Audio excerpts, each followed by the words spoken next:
Allez, bonjour à toutes et à tous, très heureux de vous retrouver. On est mercredi, donc vous savez, on va faire comme d'hab. Même si évidemment celui-là est un petit peu spécial parce qu'on vient d'avoir la clôture mensuelle hier.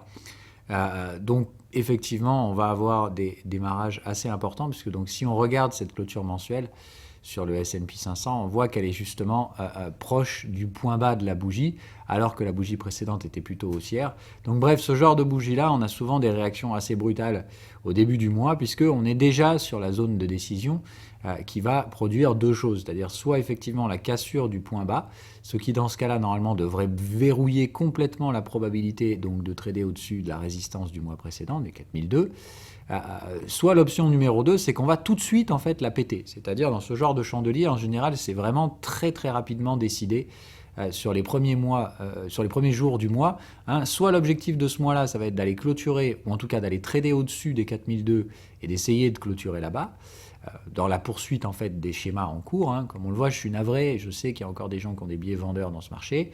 Je pense qu'il faut quand même laisser encore un peu de temps avant de commencer à raisonner vente d'actions. Pour l'instant, c'est plutôt positif. L'option numéro 2, c'est effectivement l'inverse, c'est-à-dire on casse tout de suite le point bas du chandelier. Comme on l'a dit, ce que ça produit, c'est que ça va verrouiller immédiatement toute possibilité d'aller trader au-dessus de 4002 au courant du mois de mars. Mais attention, c'est pas baissier pour autant. C'est-à-dire que dans ce cas-là, si on baisse, normalement, il y a une forme de remontada pour venir trader vers la zone de la réouverture de ce genre de chandelier. Et en général, derrière, on peut voir une forme de rebaisse dans laquelle les vendeurs essaient de reprendre le contrôle. Bon, dans tous les cas, comme on l'a dit, pour moi ici, ça reste quand même fermement orienté à l'achat et je ne vois pas vraiment de raison de faire ça. Mais c'est juste, je voulais vous faire le point sur les zones de chandelier parce que c'est quand même important sur ces chandeliers mensuels. Donc de comprendre, c'est vers 4090 qu'il va y avoir des zones mensuelles à condition de casser le point bas. Ok ? Donc je vais essayer de vous montrer un peu ce que ça donne, puisque donc si on revient sur nos UT un petit peu plus flux, donc ici je vous rappelle, on ne fait que raisonner volatilité, etc. Ok, on reste sur des schémas relativement simples. On n'essaie pas de refaire le schmilblick dans tous les sens, mais juste de se dire, bon ok, on identifie nos stratégies de flux. Donc là, je me suis mis en 4 heures, donc c'est nos canaux de tendance qu'il faut regarder. Donc on voit bien ces flux comme on les avait identifiés. Ok, 1, 2, 3, et toujours donc cette zone ici de grosse incertitude. Est-ce qu'on a réellement démarré le troisième flux ici, ou est-ce qu'on fait encore un peu de gigotage avant de s'attaquer à enfin réellement le démarrer? Bon, comme on le voit ici, ça commence quand même à se diriger vers, peut-être que ça commence à avoir une structure de flux baissier. Maintenant, comme on le voit, des flux baissiers, il peut y en avoir, mais la séquence, elle est de toute façon avec des creux et sommets ascendants. C'est-à-dire que les flux baissiers, dans tous les cas, n'arrivent pas à casser de support et ils se font péter la résistance derrière. Donc, est-ce qu'on est là encore dans juste un petit bout de marché correctif avant d'entamer officiellement le départ du troisième flux?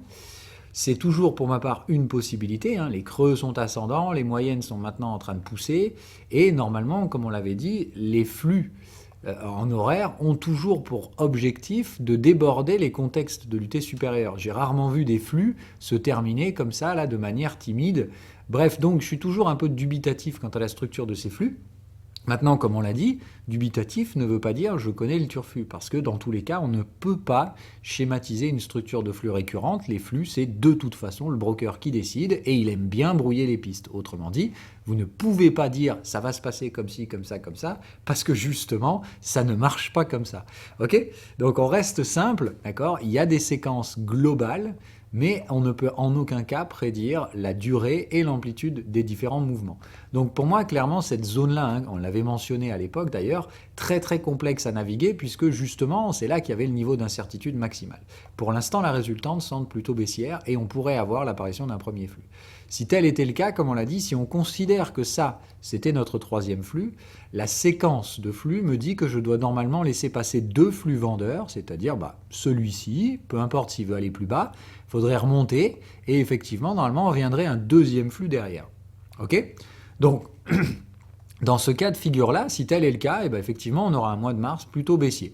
Et on finira probablement sur les points bas, ou en tout cas, attention, comme on est quand même dans des schémas haussiers, je pense qu'il y aura une remontada très rapide à la fin du mois de mars pour sauver la clôture. Mais dans ce cas-là, on aura un mois, je pense, de mars, plus ou moins à l'équilibre, qui aura échoué, évidemment, en cassant les points bas du mois de février. L'option numéro 2, pour ma part un peu plus probable, c'est bon, on s'est encore fait niquer avec le même schéma qu'à l'époque, hein, je vous rappelle, ici c'était, oh punaise, normalement les boules auraient dû repayer direct ici, là, et on s'est fait gratter, enfin pardon, et moi donc du coup j'avais payé là, là, là, là, hein, je m'étais retrouvé avec plusieurs ordres, un peu la tête sous l'eau, hein, c'est-à-dire on tradait cette structure de range, et moi mon prix de revient moyen, il était un peu plus haut que ça même d'ailleurs, parce que je crois que mon premier trade était là, là, là et là, donc je devais avoir un prix de revient, voilà, comme je dis, un peu là, et la plupart du temps, dans cette structure-là très chiante, j'avais un peu la tête sous l'eau. Ben, c'est exactement la même chose hein, que j'ai aujourd'hui, puisque j'ai collé 3 lots, un là, un là, un là, donc vous voyez, j'ai un prix de revient moyen là, et on peut très bien passer le début du mois là à faire mumuse comme ça, un peu la tête dans l'eau, un peu la tête sur l'eau, on te laisse respirer, mais voilà, et puis si la résultante, c'est de toute façon de repartir à l'achat, on va voir cette fameuse zone qu'on a vue sur le graphique mensuel, la zone des 4100-4090, c'est vraiment une grosse zone, puisque concrètement ici, si on doit avoir 2 flux vendeurs, moi je pense qu'on doit passer par cette zone-là et la rejeter. Dans ce cas-là, deuxième flux vendeur, on le laisse passer et après, évidemment, on reprend la main avant la fin du mois pour essayer de récupérer une clôture pas trop dégueu. Bon, si c'est ça le schéma, moi ça me pose franchement aucun souci. Puisque de toute façon, dans les logiques de flux, les bears ne peuvent pas casser de support. Donc, ils vont essayer de casser ce truc-là, mais normalement, ils ne pourront pas casser le support des 3008. Donc, ça veut dire, pour moi, le point bas dans cet objectif un peu plus consolidant dans le mois de mars, plus neutre baissier, ça va être d'essayer de trouver des achats sous le point bas qu'on est en train de faire. Il faut déjà rebondir et il faudra revenir trader là-dessous sans casser les 3008. Et n'importe quoi là-dedans qui terminera la structure de flux sera pour moi des stratégies pour reprendre des achats. Ok ? C'est aussi simple que ça. C'est-à-dire je laisserai passer 2 flux vendeurs et à la suite de ces 2 flux vendeurs, je me remettrai à l'achat sur les supports. Et donc l'invalidation, ce sera le glisser, alors glisser et clôturer sous le support majeur des 3008, ce qui me semble clairement assez improbable. Bon, en attendant, les signaux sont plutôt positifs en horaire et même en 4 heures, m'invitant à penser que de toute façon, dans cette zone-là, on va probablement trouver le bottom. La question étant donc, le mois, est-ce qu'il va rejeter derrière les 4090, installer un deuxième flux baissier? Dans ce cas-là, moi, je m'adapte à ce que va me produire le marché. Option numéro 2, on enfile tout de suite la zone des 4480, enfin des 4090. Et là, pour moi, l'objectif, ça va être tout de suite d'aller trader un nouveau plus haut mensuel. Vous voyez, c'est-à-dire, hop, juste d'aller faire un plus haut mensuel pour ratatiner les bears. Et évidemment, derrière, très probablement, cette zone des 4090 devrait redevenir probablement support. Voilà, enfin cette zone, ou en tout cas l'ancienne zone ici, risque de devenir support. Donc c'est toute cette zone-là qui, si évidemment on va chercher un nouveau plus haut mensuel, sera retestée très probablement en tant que support derrière, avant de finir le mois probablement au plus haut. En tout cas, c'est ce qui semblerait pour moi le schéma le plus pratique, c'est-à-dire le démarrage officiel du troisième flux, dans lequel normalement, même s'il risque d'y avoir quand même une forme de hachage, se poursuivra jusqu'à ce que intervienne une troisième borne. Attention, les replis, je vous rappelle, si c'est se replier comme ça pour squeezer la troisième borne derrière, ça reste de toute façon haussier. Voilà. Donc, je ne sais pas ce que nous donnera ce prochain flux. Ce que je vous avais dit en revanche, par contre, c'est qu'il faut retenir que dans les stratégies de flux, quand on recule de 1, on avance de 2. C'est-à-dire, pour moi, la target, si on devait maintenant recasser ce plus haut, c'est d'aller chercher les 4004. Donc je pense que le flux irait chercher cette zone target, c'est une zone, d'accord, pas un prix plancher, enfin pas un prix strict, mais voilà, l'objectif c'est de viser à peu près ces 4004, et on l'a vu, ça coïncide avec justement les contextes 4 heures, qui sont pour moi l'objectif normal pour terminer les flux et aller chercher les prises de profit. Donc si c'est bien ce cas-là, on aura eu un flux à la structure, mais vraiment à chier. C'est-à-dire ici, ça aura bien gratouillé du boule pour bien tester. Ici, on aura fait un faux départ de flux pour au final y aller en 2 coups. Bon, très spécial comme structure, mais pour ma part, par contre, une fois qu'on arrive là-haut, il y aura des take profits majeurs peut-être même sur le portefeuille. Profit partiel, on est bien d'accord. Voilà, donc la stratégie reste toujours la même pour moi. Ce que je viens de vous dire là sur le marché action, ça vaut évidemment sur le marché crypto. C'est-à-dire que pour moi, si je regarde maintenant Bitcoin et Ethereum, c'est un peu la même chose. J'ai bien 2 schémas ici qui se confrontent, dans le sens où si on continue dans nos objectifs de lire les flux à court terme, tout en restant quand même dans les objectifs de gestion hebdo, c'est de dire, bon, j'ai eu un premier flux ici, ok, un deuxième flux très puissant, on a ici la consolidation, les troisième bornes, etc. Et ça, ce serait le troisième flux. Dans ce cas-là, 1, 2, 3, c'est fini. On s'arrête. Et comme on l'a dit, dans ce cas-là, il faut laisser 2 flux au vendeur. Donc moi, d'un point de vue Bitcoin, je suis tout à fait visible sur cette stratégie-là. Dans ce cas-là, Bitcoin revient nous chercher les 21 500. Comme on l'a dit, il ne pourra probablement pas les casser, puisque les flux correctifs n'arriveront pas à casser de support. Bon, on peut peut-être y mettre une mèche ou deux pour faire chier les acheteurs, hein, mais voilà. Normalement, la zone d'achat se situera proche de cet ancien support, mais sous le support intermédiaire des 23 000 $. OK ? Ça, c'est l'option, donc on laisse 2 flux au vendeur. Celui-là, il est toujours en cours, hein, il peut relancer, mais de toute façon, l'objectif, c'est d'arriver à instiguer des creux et sommets descendants, avec donc 2 flux correctifs. Bon, les héliotistes appellent ça ABC, je ne sais pas quelle connerie sur d'autres stratégies. Moi, j'appelle juste ça comme ça, c'est de dire qu'il faut laisser 2 coups au vendeur. L'objectif étant toujours de dire, je les laisse reculer pour mieux avancer, hein, d'accord ? C'est consolidation pour pouvoir avancer. Donc ça collerait, c'est-à-dire le schéma que j'ai avec le S&P 500, il aurait sa réciproque ici sur le Bitcoin pour aller rechercher les 21 100, peut-être essayer d'aller trader un peu dessous parce que c'est Bitcoin. Donc le but, c'est d'aller chasser les stops. L'autre option, et c'est fait partie de ce qu'on avait vu dans le brief hebdo, c'est de dire attention, je vous ai averti de la forte probabilité de voir apparaître des lessiveuses. Et la lessiveuse, clairement, c'est la structure qui fait je vous emmerde, et dans ce cas-là, on est toujours au sein du deuxième flux. C'est-à-dire, en soi, ici, ça s'est jamais inversé, et on est juste dans de la volatilité de court terme liée à l'incertitude, et on va s'ancrer dans ce truc-là, et dans ce cas-là, on est toujours au sein du deuxième flux, avec des canaux parallèles. D'accord ? Parce que je vous rappelle, pour moi, ici, il n'y a toujours pas de troisième borne qui a réellement tenu. On a squeezé, mais explosé celle-là. Donc, c'est de dire, attention les cocos. Moi, personnellement, sur Bitcoin, je suis toujours en indécision quant à la vraie finalité du deuxième flux.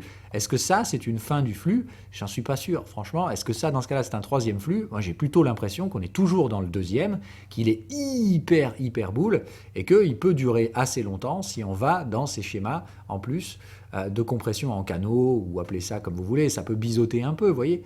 Mais c'est de dire, si on avance comme ça, dans ce type de schéma-là, pour aller justement mettre du volume dans la zone des 25-29 000, comme on l'avait dit, moi, ça me fait aucun problème. Dans ce cas-là, on est toujours au sein du deuxième flux. Et c'est exactement ce qu'on a vu sur notre ami le S&P 500. Dans ce cas-là, il y a encore beaucoup de flux haussiers à faire, et on va exploser la troisième borne pour aller direct faire un nouveau plus haut mensuel.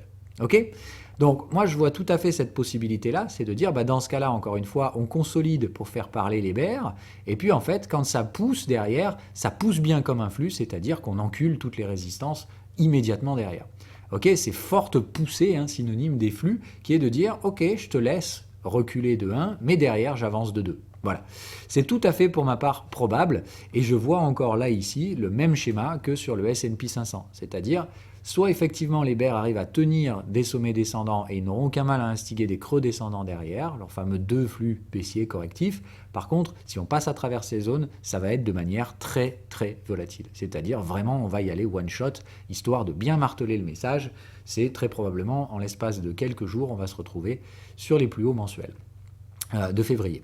Voilà un peu le deal. C'est la même chose évidemment sur Ethereum, où là pour ma part c'est même encore plus marqué. On l'avait vu, cette structure en élargissement sur l'Ethereum m'invite à penser qu'on est toujours à sein du deuxième flux, qu'il n'y a jamais eu de fin sur ce truc-là. Là aussi on a squeezé les troisièmes bornes, il n'y a rien qui tient à la vente.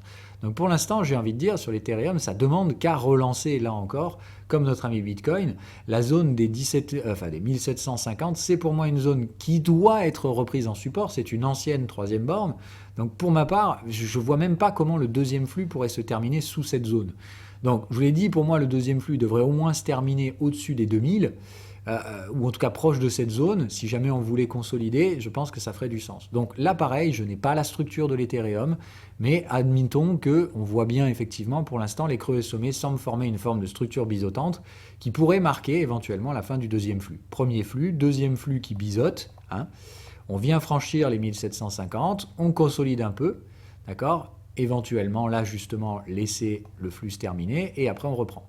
Ou alors, comme je vous dis, c'est pire que tout. Pour ma part, je vous l'ai dit, Ethereum, vous pouvez vendre ce truc avec les délires de ouais, mais Shanghai upgrade, je sais pas quoi. Moi, je pense encore une fois que ici, on est en retard et on peut tout à fait réinstiguer les lignes parallèles comme Bitcoin en sortant par le haut du biseau, direction les 2000 points.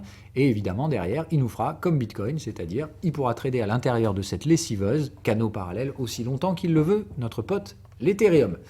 Bon bref, ça va être un mois hyper important, hyper intéressant. Vous connaissez les zones. Sérieusement, moi, je ne fais pas de paris spéculatifs en mode « Ah, je connais le turfu, ça va se passer ci ou ça va se passer ça ». J'ai ces deux plans. Je connais la zone intermédiaire, donc très pernicieuse, sur laquelle, comme je vous ai dit, il y a un choix à faire. Maintenant, ce choix-là, il vous incombe. C'est un choix de gestion du risque. Moi, personnellement, sur le S&P 500, et c'est la même stratégie que je vais adopter, mais vous le savez, j'ai plus de trades spéculatifs sur Bitcoin et Ethereum, j'ai récupéré mes profits. J'ai toujours des trades spéculatifs sur Chainlink et j'ai pris des trades spéculatifs en marge sur GMX. Mais c'est tout. C'est de dire, ces trades, soit ils vont être en validation et derrière, ça va casser. C'est-à-dire, concrètement, moi, quand on va arriver dans ces zones-là, ce que je vais faire, c'est qu'ici, soit vous faites un take profit partiel. Comme je vous ai dit, il n'y aura pas de signaux vendeurs pour ma part, parce que je pense que cette zone, elle va passer one shot. Donc, je ne vais pas faire un take profit ici. Par contre, quand on arrive dans cette zone, ce que je ferai, c'est qu'évidemment, je déplacerai mes stop loss. Évidemment, je m'abstiendrai de le faire pour ne pas donner mon stop loss au broker, mais le principe, ça va être de dire, par contre, moi, derrière, si jamais le marché rebaisse sur mes prix d'entrée, j'invaliderai les positions en récupérant pas de profit du coup, stop à break-even. Voilà un peu la stratégie pour moi, ça va être de dire si cette zone est testée, elle doit passer one shot, si elle ne passe pas, et ça vaut évidemment comme même stratégie sur les cryptos, ça vaudra une invalidation des positions, et dans ce cas-là, je laisserai les bears glisser sous cette zone-là, trouver un deuxième point bas dans lequel je reprendrai des positions acheteuses. Voilà le schéma pour les prochaines semaines, celui que je vais garder. Mais donc, c'est logique de flux, pas mal d'incertitudes. Si jamais, évidemment, donc je vous dis, l'objectif est haussier, il va falloir complètement squeezer cette zone-là et recasser les anciennes troisième bornes. C'est ce qui me semble totalement possible. Il y avait beaucoup d'incertitudes sur cette zone qui était très peu technique. Évidemment, le marché s'est engouffré dans le subjectif et le vide juridique des narratifs habituels, c'est-à-dire « Oh là là, la Fed, l'inflation, machin, blablabla ». Donc comme j'ai dit, faites gaffe, c'est une zone très peu technique, ou en tout cas, justement très technique, mais qui peut causer beaucoup d'incertitudes. Donc attention à ne pas décider. Pour ma part, il y a encore ces deux scénarios qui ne se sont pas encore divisés. Je reste toujours dans le sens, pour ma part, des gestions à faible risque, parce que c'est ce que ma stratégie me dit de faire. Je ne dis pas que les bears sont stupides et qu'ils ne savent pas ce qu'ils font, et nanana. Je dis juste, ils ont leur chance de réussir, mais statistiquement, il vaut mieux suivre le faible risque. Le faible risque, pour l'instant, il est toujours très largement favorable aux achats. Voilà. Et puis, si jamais vous vous trompez, n'oubliez pas qu'il y a toujours un truc qui s'appelle un stop loss. Voilà, donc n'ayez pas peur de prendre des risques. C'est ce que je vous rabâchais hier dans la live room de travaux pratiques. Je le redirai jamais assez. N'ayez pas peur de vous planter. Dans le marché en soi, tout le monde se plante. Je me plante. D'autres se plantent. Ceux qui ne se plantent pas sont souvent les plus gros mythomanes du marché et les plus dangereux d'ailleurs. Donc, n'ayez pas peur de vous tromper. Vous avez un stop loss pour ça. L'essentiel dans le trading, c'est surtout de trader le plus possible et de ne pas justement altérer ses gestions du risque parce que l'ambiance du moment, elle est ceci, cela. Tradez ce que vous voyez et si ça marche, tant mieux. Si ça ne marche pas, c'est pas grave. Ça ne doit pas vous empêcher de recommencer la fois suivante. C'est exactement moi le motif, le leitmotiv que j'ai en ce moment. Appliquer, appliquer, appliquer, en étant conscient qu'il nous reste encore 2 mois avant que pour ma part, j'enclenche comme chaque année mon mode de trading estival, c'est-à-dire dans ce cas-là, on ralentit la temporalité, on devient encore plus patient et on réduit les tailles de position, etc., etc. Donc il nous reste encore 2 mois, je pense que ces 2 mois, les boules vont les mettre à profit sans problème, c'est mon avis personnel, et si je me trompe, comme je vous l'ai dit, ça viendra avec des stop-loss et ça me fera ni chaud ni froid. Voilà, vous savez tout, il y a aussi beaucoup d'autres marchés qui m'intéressent, comme les métaux, etc., mais ça on en reparlera plutôt sur les UT hebdomadaires. Pour l'instant, donc, j'aimerais bien voir des départs de flux sur ces mêmes UT. Donc, je prends l'exemple, moi, mon chouchou, c'est Silver, mais bon, ça marche pour Gold. Donc, si on se met ici sur les UT, en horaire, les UT de flux, puisque là c'est pareil, hein, on est plutôt sur des stratégies en hebdo, voire même en mensuel. Hein, mais vous voyez qu'on joue entre les contextes hebdomadaires. Bon, même si pour moi, on est bien d'accord, hein, la gestion à faible risque, c'est carrément le mensuel. Et vous voyez, donc les flux ici doivent être à peu près sur les UT 4 heures. Donc si vous avez compris le schéma, hein, d'accord, de ce truc-là, c'était bien, pardon, hop, de dire on a mais alors là, bien poussé sur les flux en 4 heures, hein, même tellement que, bon, pour ma part, c'est même à me se demander si on n'est pas déjà parti depuis un bon moment. Mais donc, attention, hein, là, encore une fois, on renverse les contextes, au moins un retour sur les troisièmes bornes, pour moi, ça semblerait le strict minimum, et derrière, je pourrais payer les moyennes. Hein. Donc, voilà pourquoi je suis très agressif sur le silver, puisque je lui applique tout simplement les stratégies de flux. Hein. Le premier flux haussier est tellement haussier, hein, que pour ma part, ça va réveiller pas mal de bears là-dedans. Et comme toujours, l'objectif, moi maintenant, c'est après un gros premier flux haussier, au lieu de me dire « Ah, les bears, du coup, vont nous ratatiner », non, je suis juste chaud. Et moi, je vous dis, je paye le silver comme un cochonou depuis qu'on se replie vers les moyennes. Voilà, donc là, maintenant qu'on a retourné les contextes, on va chercher la troisième borne. À mon avis, je vous garantis qu'elle va être neutre, c'est-à-dire je pense qu'on remonte au moins jusqu'au 24. Et après, moi, je vais charger évidemment sur la moyenne, comme je le fais à chaque fois. Je vais repayer des flux acheteurs 4 heures sur le silver. Bon, voilà, pour l'instant, je vous l'ai donné un peu en avance. C'est clairement 2 trains d'avance ici.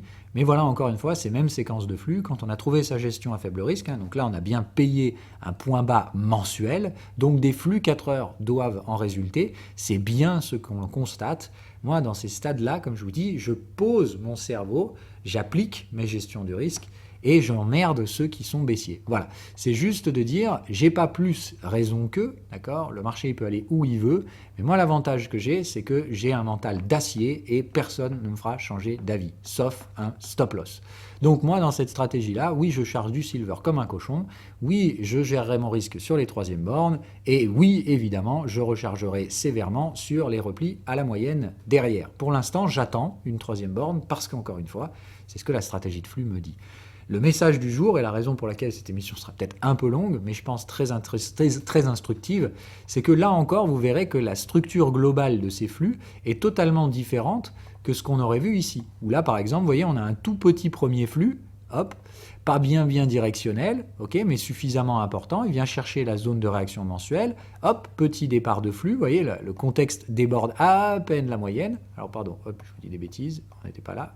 Voilà, c'était plutôt ici. Donc la zone mensuelle, ok, un tout petit bébé flux, très chiant, qui avance pas beaucoup. Hein, vous voyez que là, comparé à notre silver, lui, il a envoyé un gros flux, ok. On vient, on fait la troisième borne, ça paye sur la moyenne, etc. Vous voyez, ces schémas, la variance de ces stratégies est juste extrême. C'est-à-dire que 2 flux n'auront jamais la même structure. Et ça va vous perturber, parce que vous allez dire « Ah oui, mais ça ressemble à un truc que je connais, que j'ai vu, etc. » Non, vous voyez, si ici je calquais le schéma qu'on avait sur le S&P, là, vous voyez, ça hachait vachement, puis dès qu'on commençait à instiguer le flux, hop, on vient renverser, on fait une troisième borne, et on repaye sur la moyenne, et après, ça y va. Vous voyez ce que je veux dire ? Tous les flux ont des structures différentes. Par contre, il faut que vos yeux soient habitués à regarder ce que vous devez voir, c'est-à-dire à quel moment je vois les contextes décalés au-dessus de la moyenne avec une moyenne qui est au moins plate, voire légèrement ascendante. Bon, là, on voit que ça a duré pendant pratiquement 10 boîtes de contexte. Donc le premier flux a été relativement fort. À la suite de ça, on fait quoi ? Vous le savez, on attend la troisième borne. Donc là, pour moi, je suis au stade où j'attends la troisième borne. Dès que j'aurai ça, je sais que derrière, je vais repayer la moyenne ou au pire, la bande de Bollinger basse. D'accord ? Donc, je ne sais pas ce qu'il en sera pour Silver. Tout ce que je peux vous dire, c'est que pour ma part, sur le mois de mars, ce qui nous attend, c'est une remontada one shot, direction troisième borne de range. Et après, on va voir. Si la troisième borne est vendeuse, vous savez ce que ça veut dire pour moi. Ça veut dire qu'on reviendra chercher la borne de Volat. Si la troisième borne est neutre, c'est-à-dire qu'on arrive à trader et clôturer au-dessus des contextes, ça va m'inviter à penser que c'est la moyenne qui sera payée et je referai évidemment l'application de cette stratégie. Dans ce cas-là, on aura un flux relativement similaire à ce qu'on avait vu sur le S&P. Troisième borne, retour à la moyenne et boum, démarrage du deuxième flux. Ok ?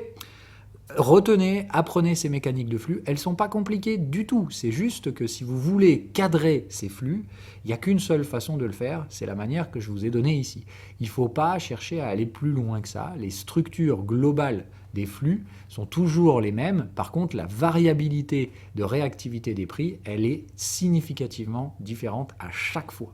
Donc, n'essayez pas de jouer à copier-coller dans les flux, essayez simplement d'avoir des repères. Voilà.